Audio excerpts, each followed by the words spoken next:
একটা মুমিন কিভাবে চললে তার জীবন সফল হবে, একজন মানুষ কিভাবে সুন্দর একটা জীবন পরিচালনা করতে পারে, এই সম্পর্কে আয়াতের মধ্যে আল্লাহ পাক রব্বুল আলামিন সংক্ষিপ্ত আকারে বলে দিয়েছেন।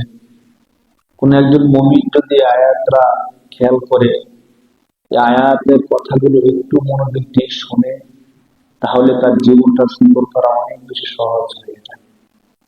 আল্লাহ পাক রব্বুল আলামিন কোরআন শরীফের মধ্যে প্রায় কথা বলে দিয়েছেন, শুধু আমরা জানি না এটুকু। নয়তো একটা মানুষ চলার জন্য, ভালো থাকার জন্য যা যা দরকার, এর মূল কথাগুলো কোরআন শরীফের মধ্যে আল্লাহ তাআলা বলে ফেলেছেন।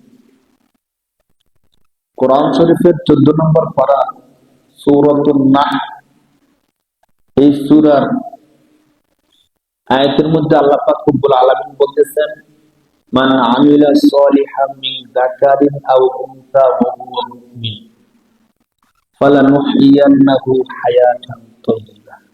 আল্লাহ বলতেছেন যে মান আমিলা সলিহান, যে ব্যক্তি সৎ কাজ করবে, ভালো কাজ করবে, ভালো আমল করবে, মিন যাকারিন আও উনসা, চাই সে পুরুষ হোক অথবা মহিলা হোক, ওহুয়া মুমিন, ভালো কাজটা কোন অবস্থায় করবে?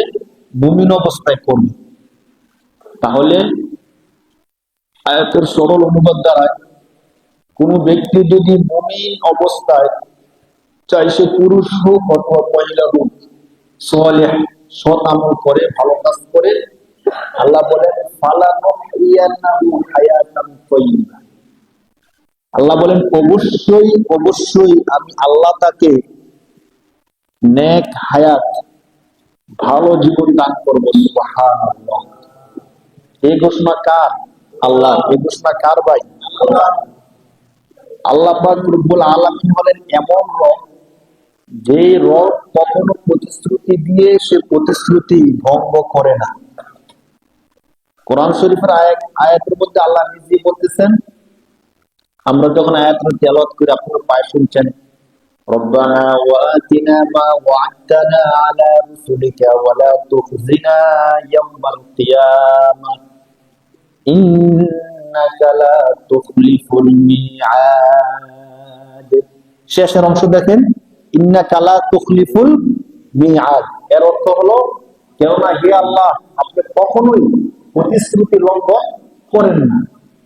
এই আয়াত কিন্তু আল্লাহ নিজেই বলতেছেন। আল্লাহর কাছে আমরা দোয়া করি, কি দোয়া? রব্বানা ওয়া আতিনা, হে আমাদের রব এবং আপনি আমাদেরকে দেন, মা ওয়া'আদতানা, যে ওয়াদা, যে প্রতিশ্রুতি আপনি দিয়েছেন, ওই প্রতিশ্রুতিগুলো আমাদেরকে পূরণ করেন, দেন।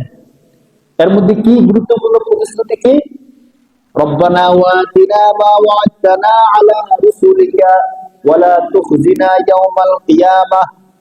বিশাল বিস্তারিত একটা আলোচনা এখানে সংক্ষিপ্ত আকারে আসছে। অর্থাৎ আল্লাহ রাসূল সাল্লাল্লাহু আলাইহি সাল্লাম এক হাদিসের মধ্যে বলছেন যে হাসরের ময়দানে আল্লাহ পাক রব্বুল আলামিন আমাকে বিশেষ একটা মাকাম দান করবেন, এমন বিশেষ একটা মাকাম দান করবেন যে মাকামটা, স্থানটা, মর্যাদাটা কেবলমাত্র আমি নবী পাবো।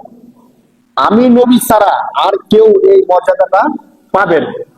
তো এই মর্যাদাটা যে আল্লাহ রাসূলকে দিবেন, এই জন্য আমাদেরকে দোয়া করতে বলছেন। আল্লাহ রাসূল নিজে স্বয়ং আল্লাহ, যে তোমরা তোমাদের নবীর জন্য দোয়া করো, আমি যেন নবীকে এই জায়গাটা দেই। বলেন সুবহানাল্লাহ। কত উচ্চ মাকাম হবে। সূরা বনী ইসরাঈলের আরেক আয়াতের মধ্যে আল্লাহ পাক রব্বুল আলামিন ওই মাকাম সম্পর্কে বলছেন মাকামান মাহমুদা। মাকাম, ওই মাকামটা, মর্যাদাটা হলো প্রশংসিত মর্যাদা।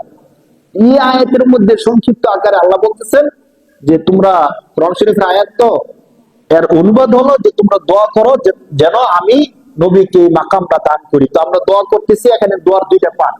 একটা হলো যে আপনি আমাদের নবীকে যে প্রতিশ্রুতি দিয়েছেন ওই প্রতিশ্রুতিটা পুরো করেন। আরেকটা হলো ওয়ালা তুখজিনা ইয়াওমাল কিয়ামাহ, কিয়ামতের দিন আমাদেরকে কি করেন না? লাঞ্ছিত করবেন না। এই যে দোয়ার দুইটা পার্ট। শেষ কথাটা হলো কেন? কারণ ইন্নাকা লা তুখলিফুল মিআদ, আপনি কখনো প্রতিশ্রুতি কি করেন না? ভঙ্গ করেন না। আমরা আলোচনা করতেছিলাম যে আমাদের রব হলেন এমন রব যিনি কোন প্রতিশ্রুতি যখন দেন ওই প্রতিশ্রুতি কখনো লঙ্ঘন করেন না। স্বয়ং আল্লাহ কোরআন শরীফের মধ্যে এই কথা বলছেন। এখন আসেন আমাদের পঠিত আয়াতের দিকে আমরা চাই। আল্লাহ পাক রব্বুল আলামিন যে আয়াতের মধ্যে বলছেন, মান আমিলা সালিহা, যারা সৎ কাজ করবে, চাই সে পুরুষ হোক অথবা মহিলা হোক, মুমিন অবস্থায় কোন ব্যক্তি যদি সৎ কাজ করে, আল্লাহ পাক রব্বুল আলামিন তাকে চমৎকার একটা জীবন দান করবেন। ফালানুহিয়ান্নাহু হায়াতান তাইয়্যিবা, আমরা যেমন দোয়ার মধ্যে বলি যে আল্লাহ আমাদেরকে নেক হায়াত দান করেন, অথবা আমরা অনেকের কাছে দোয়া চাইলে বলি যে আমাদের জন্য দোয়া করেন আল্লাহ যেন আমাদেরকে নেক হায়াত দেয়। এই যে হায়াতান তাইয়্যিবা, হায়াত এমন হায়াত যে হায়াতটা আল্লাহ তাআলার পক্ষ থেকে রহমত বরকত পূর্ণ হয়, এমন একটা হায়াত আল্লাহ দিবেন।